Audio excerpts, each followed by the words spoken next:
Gendra dan Alina juga si Gembul Hazel sudah sampai di Indonesia dan di rumah mereka sejak 2 jam yang lalu. Kedatangan mereka disambut oleh Bu Ayu, Pak Bambang, juga Pak Abraham dan Bu Desi. Mereka berempat sengaja untuk menjemput ketiganya di bandara. Para kakek dan nenek sangat excited dengan kedatangan Hazel dan kabar kehamilan kehamilan Gendra. Kini Hazel sedang berada dalam gendongan nenek dan kakeknya, dan Alina juga Gendra sedang berada di dalam kamar mereka mengistirahatkan tubuh mereka yang sangat lelah. Telapak tangan Gendra mengelus perut Alina yang sudah menonjol kecil, sangat lucu dan membuat Gendra gemas. Adik bayi capek nggak? Gendra bermonolog. Capek pak, tapi capeknya hilang kalau dikasih makan es krim yang banyak, ucap Alina sambil menirukan suara anak kecil. Gendra memutar bola matanya malas. Itu mah mamanya yang mau, bukan dedeknya, ucap Gendra. Alina tertawa kecil. Kan sekalian sayang. Gendra mengangkat bahunya Acu. Dia memang tidak memperbolehkan Alina memakan es krim terlalu banyak. 1 atau 2 boleh, tapi lebih dari itu no. Lebih baik membuatnya sendiri dan tidak membeli es krim dari luar. Sayangnya Alina tidak mau membuat es krim. Dia inginnya beli, bukan membuat. Iya, silahkan duduk, ucap Alina sambil mempersilahkan Emily untuk duduk di samping Baby. Baby hanya diam. Dia tidak tahu mengenai Ardan dan wanita di sampingnya itu. Makanya dia hanya diam dan memperhatikan Alina juga, wanita yang tidak dikenalnya itu. Gimana kabar kamu? Sehat? Tanya Emily. Alina mencoba untuk tersenyum pada wanita di hadapannya. Wanita cantik yang berpendidikan dan berprofesi sebagai dokter itu, yang kini juga berstatus sebagai istri dari mantannya. Dia juga yang jadi penyebab hubungan dia dan Ardan putus. Baik, kamu gimana? Tanya Alina basa-basi. Emily tersenyum manis. Namun Alina tahu jika Emily sedang tidak baik-baik. Itu terlihat kentara sekali dari raut wajahnya. Tapi Alina siapa? Dia bukan siapa-siapa Emily, dan dia juga tidak berhak untuk bertanya mengenai keadaan Emily, bukan karena dia tidak memiliki rasa empati, hanya saja melihat Emily seperti membuka luka lamanya kembali. Meski luka itu sudah disembuhkan oleh Gendra, namun tetap saja masih sering terasa perih dan sakit jika diingat kembali. Aku juga baik, aku ganggu kalian gak? Nama kamu siapa? Tanya Emily pada Baby. Baby di sebelahnya tersenyum canggung. Baby, enggak kok, enggak ganggu. Kalau boleh tanya ada apa ya? Tanya Alina. Emily terlihat tersenyum lalu menggelengkan kepalanya. Aku lagi sendiri aja di sini, terus lihat kamu. Jadi aku gabung deh. Nggak apa-apa kan? Iya, nggak apa-apa. Aku kira ada hal yang serius yang mau kamu bicarakan sama aku. Emily terlihat menggigit bibirnya pelan. Memangnya boleh? Tanya Emily hati-hati. Emily memang tidak memiliki tempat bercerita. Dia tidak memiliki teman yang bisa berbagi cerita dengannya. Kedua orang tuanya pun sangat sibuk dan kadang jarang ada waktu untuk anak satu-satunya mereka. Boleh, tapi mungkin gak sekarang. Sekarang aku mau balik, anak aku nunggu. Baby, gue balik duluan ya, ntar gue ngomong sama David. Baby tersenyum dan mengangguk. Iya, makasih ya. Iya sama-sama. Emily, gue duluan. Lu bisa minta nomor gue ke Baby. Gue buru-buru. Tanpa menunggu jawaban dari Emily, Alina pergi begitu saja dari hadapan Emily dan Baby. Dia tidak kesal dan marah ataupun memiliki dendam kepada Emily. Sungguh, Alina juga sudah melupakan perasaannya kepada Ardan, tapi rasanya dia belum siap untuk berhadapan, apalagi berbicara dengan Emily. Bayang-bayang Emily yang menjadi istri Ardan saat ini selalu menghantui dan mengganggu pikirannya. Ardan udah bahagia kayaknya sama Emily. Tapi gue lebih bahagia sama Gendra, kaya, tampan dan mapan. Ulala, gak perlu mikir besok makan apa gue. Tapi dia juga kan anak orang kaya kan. Tahu pusing. Ini sudah pukul 10 malam, tapi Gendra belum pulang ke rumahnya. Gendra berbicara bahwa dia lembur dan sebagai istri yang baik, Alina akan menunggu Gendra sampai Gendra pulang. Hasil tidur di kasur mereka. Tadi dia sempat bermain sebentar dengan Hazel, dan Hazel tertidur di ranjang Gendra dan Alina. Biarlah, tak usah dipindahkan ke kamarnya. Alina merasa kesepian. Tak lama, dari bawah terdengar pintu gerbang bawah dibuka. Alina yakin itu adalah Gendra. Dia melihat ke arah balkonnya untuk melihat ke arah bawah, dan ternyata benar itu Gendra. Alina punya ide. Alina segera masuk kembali ke kamarnya dan mulai berjalan dengan cepat ke arah walk-in closetnya. Dia memilih beberapa baju halal yang dibelikan oleh Gendra di Skotlandia tempo lalu. Lalu pandangan dia jatuh pada lingerie berbahan satin yang tembus pandang dan terasa lembut jika dipakai. Di dalamnya terdapat untuk Gea dan Gia juga Sofia. Alina segera mengganti bajunya lalu melihat dirinya sendiri di pantulan cermin besar. Masa harus pakai lipstik merah darah? Entar dikira habis ngisep darah manusia lagi. No, udah gini aja deh, tinggal aksi. Alina melakukan itu bukan semata-mata karena dia ingin menggoda Gendra. Tujuan dia baik. Dia akan memberikan kado kepada Gendra pengganti malam di mana mereka gagal untuk mempertemukan Sofia dan Junra. Namun kali ini bukan hanya yang akan didapat oleh Gendra, melainkan sebuah kado, jam tangan dengan harga fantastis. Jam itu bermerek Vacheron Constantin Tour Daila, yang harganya mencapai 1,5 juta dolar Amerika. Ya, untuk rupiahnya silahkan hitung sendiri. Sayang, kamu di mana? Panggil Gendra. Alina yang mendengar suara Gendra pun buru-buru merapikan penampilannya. Alina tersenyum sangat manis. Dalam hitungan detik dia sudah berada dalam sesek. Mas, bau juga, lepasin dulu. Gendra tertawa kecil lalu melepaskan pelukannya pada Alina. Ada apa gerangan ini? Istriku memakai baju yang dapat membangunkan juniorku, kata Gendra. Tidak ada niat apa-apa Kakanda. Adinda hanya ingin memberikan sedikit surprise untuk Kakanda. Gendra tertawa terbahak-bahak dibuatnya. Aku ada sedikit hadiah buat kamu sayang. Ini juga sebagai pengganti malam yang gagal waktu di Skotlandia sayang. Kamu tutup mata dulu sayang, supaya kejutannya lebih seru. Gendra terkekeh kecil, lalu dia menutup mata sesuai dengan perkataan dan suruhan dari Alina.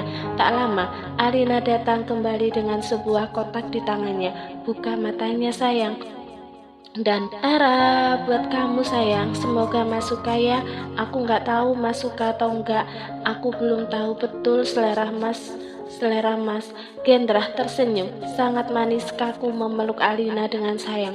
Terima kasih sayang, aku seneng dan suka banget sama jamnya.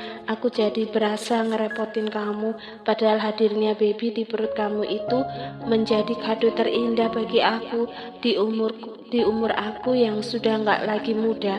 Aku dikasih banyak nikmat sama Tuhan, nikmat sehat dan nikmat keluarga yang utuh dan harmonis.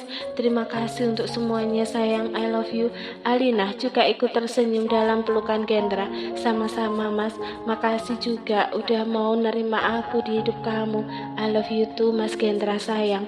Mereka saling tersenyum, lalu keduanya melepaskan pelukan mereka masing-masing. Lalu mereka saling menatap dengan dalam. Alina tahu jika suaminya itu sudah terbakar. Itu kentara sekali terlihat di matanya. Sayang, boleh kan? Boleh Mas, tapi pindahan hasil dulu. Kamu suka keras kalau kayak gitu, kasihan dia. Dengan semangat, Gendra berjalan menuju ranjang untuk memindahkan Hazel ke kamar milik anak itu sendiri. Alina menggelengkan kepalanya. Semangat bener si bapak kalau masalah ini. Gendra kini dengan wibawanya tengah berbicara dengan David mengenai pertemuan antar para pengusaha yang akan diselenggarakan 2 hari lagi. Jadi gue nggak bisa bawa istri dan anak gue di pertemuan? Tanya Gendra. Nggak bisa, lu cuman bisa bawa mereka di acara gala dinner. Kan Gendra mengangguk tanda paham dengan apa yang dikatakan oleh David. Dia akan membawa Alina juga hasil nanti setelah dia pulang dari acara pertemuan, dan Gendra akan menyuruh orang suruhannya nanti untuk mendandani Hazel dan Alina. Tak-tak, permisi, ucap seseorang dari luar. Gendra dan David saling berpandangan, lalu Gendra mengkode David untuk membukakan pintu ruangannya. David segera beranjak dari duduknya untuk membukakan pintu untuk sang tamu masuk. Ternyata dia adalah Isabella Anindya, atau kerap disapa Sabel, yang merupakan penyanyi terkenal yang akan mengisi acara di ulang tahun Ken Company 1 minggu lagi. Gendra mengangkat satu alisnya dan menatap ke arah Sabel dengan tatapan yang sulit diartikan. Ada apa? Tanya David. Sabel, yang merupakan wanita turunan Turki dan Indonesia itu tersenyum, lalu tanpa disuruh dia duduk di sofa ruangan Gendra. Gendra dan David saling berpandangan melihat kelakuan dan tingkah dari wanita itu. Ada keperluan apa? Kini giliran Gendra yang membuka suaranya dan menatap Sabel dengan dingin. Sabel tersenyum. Bibir yang terpoles lipstik berwarna pink itu terlihat memperlihatkan senyum terbaiknya. Aku ingin ada yang dibicarakan mengenai aku yang akan menjadi bintang tamu di perusahaan kamu. Lagi pula, Simon, jangan terlalu formal lah. Gendra, kamu masih ingatkan dengan aku? Jangan bilang kamu lupa. Gendra benar-benar kesal dan tak tahu siapa yang mengambil keputusan untuk mengundang wanita itu di perayaan ulang tahun perusahaannya. Sabel adalah teman dirinya saat sama-sama menempuh pendidikan di Australia, dan Sabel juga adalah wanita yang pertama kali pernah digosipkan memiliki hubungan dengannya. Padahal amit-amit nggak mau. Gendra, silahkan bicara dengan yang bersangkutan. Saya tidak ada urusan dengan hal yang seperti itu, dan tolong untuk sopan, saya sibuk. David, tolong keluarkan dia dari sini. Saya harus fokus untuk bekerja. Siap. Setelah mengatakan hal itu, David segera mendekatkan ke arah Sabel yang masih tidak ingin bergerak dari tempatnya. Wanita itu tampak angkuh dan tidak mau untuk berdiri. Padahal Gendra telah terang-terangan berbicara kepada dirinya untuk pergi dari ruangannya. Nona, bisakah pergi dari sini?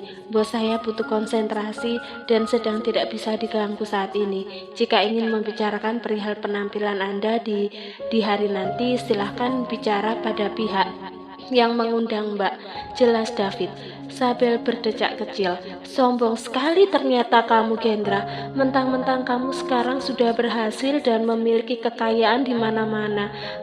Mama kamu bisa jadi seenaknya begini denganku, dengan teman seperjuanganmu, ucap Sabel sambil tertawa sinis ke arah Gendra. Gendra, yang semula fokus pada pekerjaannya, kini mengangkat kepalanya dengan tatapan tajam. Saya memang tidak mengenal kamu, dan saya tidak ingin berurusan dengan kamu. Saya juga tidak peduli.